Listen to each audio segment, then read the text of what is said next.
A bill in the state capitol that's aimed at protecting your students from lead poisoning at school has failed once again to get the support needed to become law. Thanks for staying with us. I'm Patrick Nolan. And I'm Jane Monreal. In Your Corner investigator Katie Legrone shows you what this means for your kids. Causing brain damage to our children. By just sending them to school. By sending them to school. There should be some communities that are completely outraged that this is happening right now. If you think the lead in schools problem is fixed in Florida. You tested filtered? Filtered. Were the kids being exposed to lead at those fountains? And so what did you find out? Before we answer that, you should know this. Katie Legrone has the results, and they're not good. More than a year ago, Fox 4 in Your Corner discovered most Florida school districts do not test school water for lead. You're talking about the health of our children. Longtime pediatrician turned lead prevention activist Lynn Ringenberg says can have devastating impacts, especially on the brains and bodies of young children. Up to probably 6 or 8 years of age. That's the key vulnerability. In Hillsborough County, after word got out in 2018 that many of its older public schools tested high for lead in the water, the district created this webpage to be more transparent. According to its last update, posted that same year, of 130 schools tested, more than 20% had lead levels above 15 parts per billion, the federal standard for action. 2 fountains at this one elementary school tested 4 and 5 times that standard.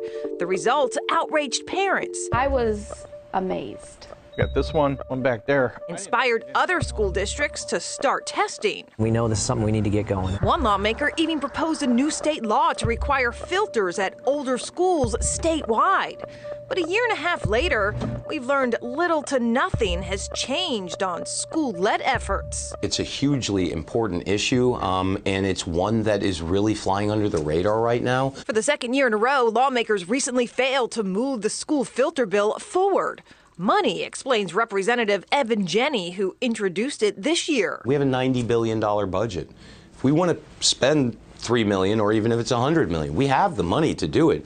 It's just a matter of prioritizing that. And while a handful of school districts, including Manatee, have started testing on their own since our investigation began, there's been interest in this, and so we felt like it was a good time to do that. Most school districts still tell us they don't, relying instead on public utilities, which is limited since testing isn't done on campus, and the source of lead is often old drinking fountains. It's a lack of action that has once again earned the Sunshine State a shiny F from Environment America, a research and policy group that grades states on how well it protects children from the lead in the water at school. There really is no safe level of lead. Which brings us back to Dr. Lynn Ringenberg.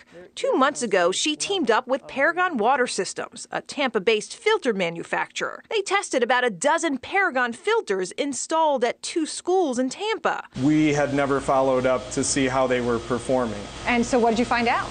So we found out that the filters all were working. According to their results, of 14 samples they collected from filtered water fountains on campus, all came back far below what federal standards deem safe. These filters provide an extra level of protection. But take a closer look. 2 of their samples tested over 1 part per billion. That's above what the American Academy of Pediatrics says is safe for kids. It was disturbing. Yeah, it was disturbing. Were you surprised? I don't think filters are 100% the answer. Lead in schools problem isn't over yet in Florida. It's not over, and I think that's a big issue.